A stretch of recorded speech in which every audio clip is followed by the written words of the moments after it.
Well, hello folks, welcome to episode 2 of our second season here at Riga FC. This is the Latvian job and I'm the custom prophet. Thank you very, very much for dropping on by. So, yeah, we have gone a little bit further than I said. I thought we were going to come back for the game against Auda, but actually we're coming back for the game against Spartaks because it's turned into quite an important game. I'm not sure if you can see this above my head. They're just 3 points behind us, so it's an important one today to try and keep our distance from the pack. Okay, yes, so it has gone ridiculously well. But first of all, what I want to do is have a look at the Latvian national side. How have they done in the last 12 months? So we last time we were here, just over 12 months ago, we were having a little look at how the Latvian national side were getting on, because what we are trying to do is to develop some quality Latvian players by improving Riga as a club. Now what has happened actually is that Latvia have dropped dramatically in the rankings. They are now 138th. I believe they were 88th before. But what I can't see, there used to be like a map, you know, a graph showing you performance over time or ranking over time. I don't know where that is. If anyone can tell me where that is so I can actually see this, but I believe they have dropped significantly in recent times. We'll have a look at the schedule and you'll see why. So you see at the end of last year, they've really only had a couple of wins, and that was against Gibraltar.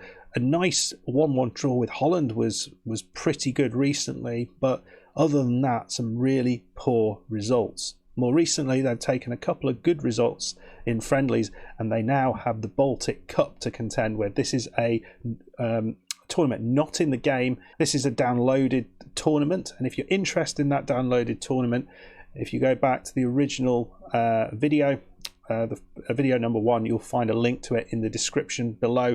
It's by Dodgy Gamer, this particular cup, and he has a bunch of other international tournaments that you can add onto your game. So go and do that. He is an important resource maker for the international scene in FM.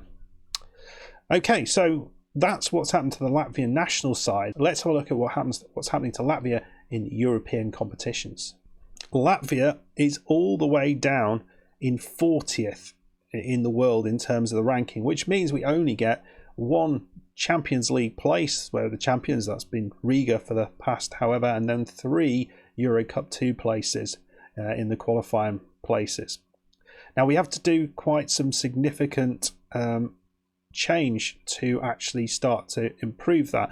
We'll need to get up into the 20s to be able to get up to where we're not in the first qualifying round, but have teams in the second qualifying round of the Euro Cup, and we have to do even further. Have to get up into the teens if we are wanting our league to have more than those qualification places. In terms of coefficient and how we're going to do that, you can see here that we are currently sitting in 40th with a coefficient of a coefficient this year of 7.375. But you can see in the last year, our little run to the group stages of the Euro Cup have meant that this has gone up. So what that does mean is that in the next coefficient for next year, we'll be up in 10.1. So that is going to push us potentially up into the early 30s, which is massive. So hopefully we can start as a nation to move up this coefficient and our league improve. Right then, let's have a look at how things have gone in recent times, and you can see it has gone incredibly well. After the win against Valmiera, we played Meta, won that 4-0, Leo scoring a hat-trick, and Ramos, who's been awesome with a goal. Then a real tough game away against RFS. Well, tough theoretically. We had an absolute ball here. We were just dominant. Goals from Leo, Lipusek, the centre-back, and Ramos with a penalty. And we were good value for that 3-0 victory. Funnily enough, then against Dagvapils, this was a much harder game. Brizola and Ramos getting the goals, but we fairly comfortably ran through that. Against newly promoted Smiltin, 5-1 victory. Brizola, Ramos with a couple. The left back Sokomlinev, and then a couple of goals from the new striker Krollis, who's really he's doing all right. This lad, the Latvian, and then against Lipaja, 3-1 victory there. Krollis, Savalniak, and Parovic, and then another newly promoted side. Auda, this is a game where we're going to come back for 4-0 victory. Ramos with a couple. Parovic, Leo. Another newly promoted side, Tukums, a 5-1 victory here. The other centre-back, Zhagos Dineskis, Krollis, Pantelnev, the Russian midfielder, Ramos, and Halimi getting himself a goal there. 5-1 victory, and it just gets better and better. 7-0 win then against Alder in the home version of that. Krollis, Halimi, 3 from Wesley Nata, Kiguz got himself a penalty, and Leo scoring right at the end, although he hit the post earlier on. I mean, yeah, it was a pretty impressive victory. And then we just played Valmiera at home. Pantelelev and Parovic getting the goals there. That was a bit more tricky, and actually we waited until the 60th minute, and for the first time in this game I actually had to make a substitution more tactically rather than just keeping legs fresh. Now you can see the games are coming thick and fast, and this coming month in May they will be coming more thick and fast than ever. We have 1, 2, 3, 4, 5, 6, 7, 8 games to play in May. That's 2 games a week. It's going to be a lot to get through. We're playing Spartaks today in the first of those games. We've had a little bit of a break since we were last played, and the reason that's so important, as we were saying right at the start, is that Spartaks have also had a great start to the season. They've won 9 and only lost 1, and that was against RFS. We are way ahead of them on terms of goal difference, but we are away to them today. It's going to be interesting. They've got the top scorer in Lionel Wamba, but hopefully, let's have a little look at him. This is a player that I was interested in signing. I mentioned in a previous episode that because I think he could be a useful player at just 19. These are good attributes, so we're probably going to put a bid in for him and see if we can take him onto our books. But we don't actually have a space for him this year, so we'll probably do that at the end of the season. Right then, so then we are ready to go. We're going to play Spartaks. Okay, here we go. This is the team we're going with. We're going to go Leo up top. We've got Wesley Nata on the left, Ramos on the right, Brizola and Panteleev. I think we'll play them this way round, actually. Brizola's doing quite well. They both can play very effectively in any of those positions. Parovic just behind those two, making up the middle 3. And then across the back line, Ungonda, Jaganitiniskis, Lipusik, and Savelniaks across the back line, and Ozols, of course, in goal. We have been rotating like mad all the way through this, so that's really kind of helped. And actually, these guys are fresh, and this, I think, is allowing us to be able to deal with such a difficult run of games, because we can just rotate heavily each match, and it doesn't really matter. But this is probably the most important game we've played so far. Can we keep this winning run going? It's going to be tough. We've had some difficult matches. Question is, are they going to come out at us, or are we... and that might play into our hands because we are very, very good going forward, or are they going to try and play defensively and get us on the break? Let's find out. Right, here we go. We're walking out to the Spartaks Stadium, or Spartan Stadium. It's interesting, we haven't actually got the biggest ground. I think Djurgapils. No, it's one of the sort of mid-ranked clubs. They've got much bigger ground than us, 10,000. So that was bizarre, finding that out. Slow start, but here's the first chance. 17 minutes, 18 minutes on the clock. Leo, Brizola into Ramos, and he's not quick enough. Os picks it up. Means bone in French. That's why you've got an ossuary, which is like a place where they like display bones in like the place, the catacombs under Paris, I think. I'm just making this up probably. Beautiful ball in. Leo, that's got to be in. He's done really well. We were slightly off topic there, talking about Ossuaries, but this is why you come to this channel, for education and football. Pantelev, a beautiful ball over the top, just finds his man beautifully. He's done really well. He's actually got the highest average rating in the whole team, Pantelev. I still can't say his name. You'd think I would be able to, with such an important part of the team. It's tight, but I think it's the right decision. Kramens probably should have got his man there, should have stepped out. But here we go again. Leo, he's absolutely eviscerated by Krautmanis. And so, they're down to 10 men. That's not going to help them. That's the Oss in goal. Has just picked that one up. Long one over the top. And, well, just an unbelievable mistake from the defence there. Just let them in. Timmy Ungunini. No, something like that. Let's have a look at that. Just the easiest goal. Ball over the top. The defence just didn't run. I think they all thought each other was going to deal with that. That's not good enough. Down to 10 men, and then we can see, or they're down to 10 men, and we can see the goal.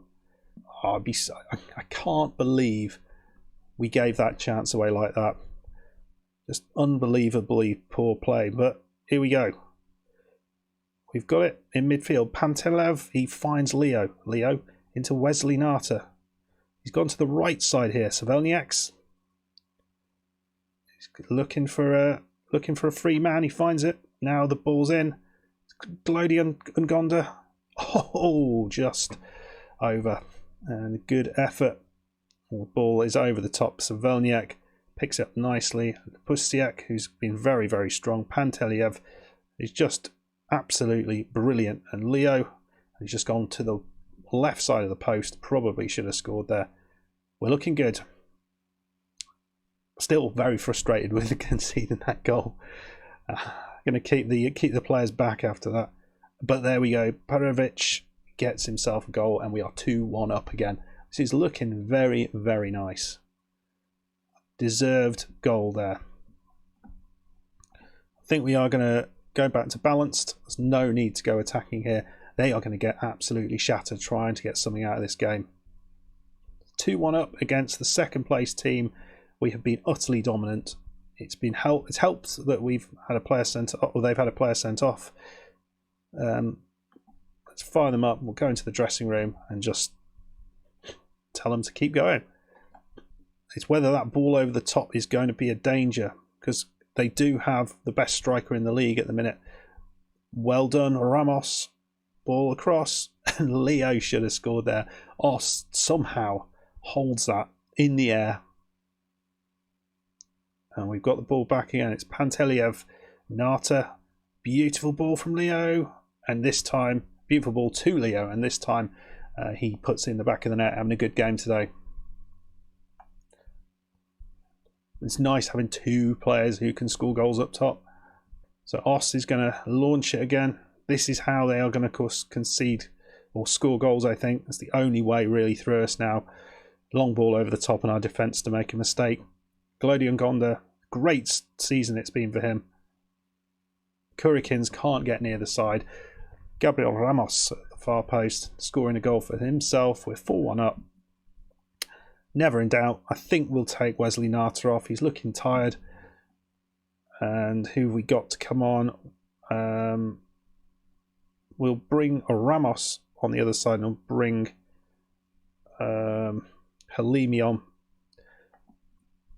instead. There we go. Wesley Nata is such a good player for us. We've managed to... Oh dear, is that another card? But we managed to extend Leo's contract and a bunch of other contracts as well, so that's important. Savelniak's free kick. Ramos doesn't get on the end of it, but they just clear it out and there's nobody there. Rizzola into Parevic. Halimi. Oh, off the bar. The amount of bars we've hit. I think we've had 4 or 5 in individual matches and still won 3 or 4 now. the centre back here into Parovic. Panteliev back. You're going to go over the top.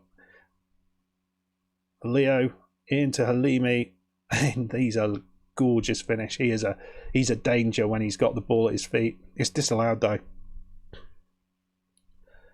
Oh, he went just a little bit early. He did try and come back along the line, but he just got it wrong a bit. Right, we're going to make some more changes. So Kigers is coming on for Brizola, and Savelniak is coming off, and Yazems is coming on. Another couple of players who are doing really well in the team. The team I think is improved. I think the reason it's improved is not necessarily all the players I bought in are better. I don't think we've got as good a defender as size that we did last year. The difference is we have such good strength in depth now all the way through the team. There's no real weaknesses. We can bring anybody in. Here we go. Ungonda. He beats his man. It's Kigers, the Latvian. He's found the back of the net somehow there. That didn't look like it was deserved at all. The goalkeeper, dreadful. And Spartak are in disarray now. It's exactly what we needed. Their forwards are just gutted. And we're going to make a couple more changes. We're going to take Leo off. Krollis is going to come on, and we'll change our left back as well. The Russian Sokomlinov is on. Okay, and that is all she wrote. We finish up there with a 5-1 victory over Spartaks. They had a man sent off. Shortly after that, they managed to get it back to 1-1. But then second half, we just ran away with it. As good as we could possibly be. Jean-Baptiste Leo, player of the match. And that's good to see because he's had a bit of a difficult time of it. Ramos, absolutely amazingly, playing amazingly at left midfield. But some really good performances all the way through the team. Anyway, folks, let's see what that does to the league. And there we go. We finished the day 6 points now ahead of Spartaks. I think I've called them all sorts of things.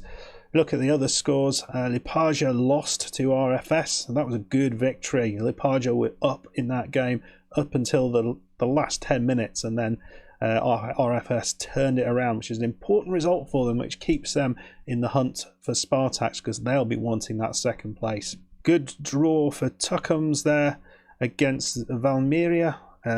That's important for them, and that takes them out of the relegation area. But you can see the three who've come up are the three who are in a little bit of trouble.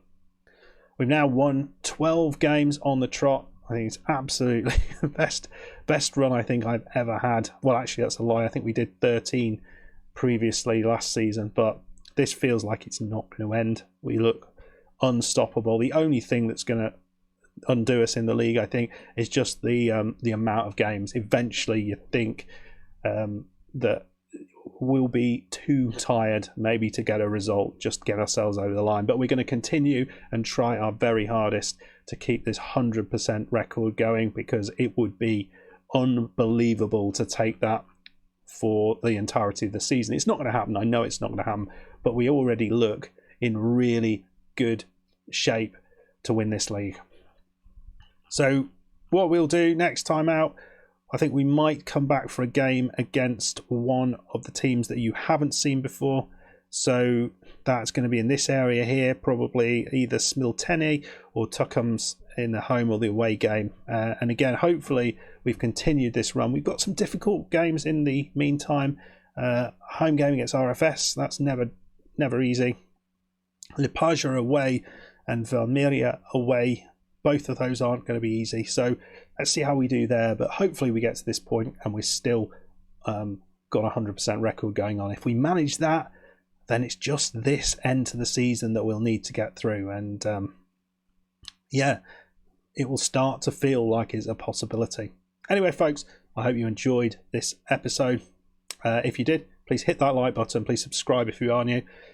And I will see you for the next one, where hopefully we have continued to be awesome. See you there. Goodbye.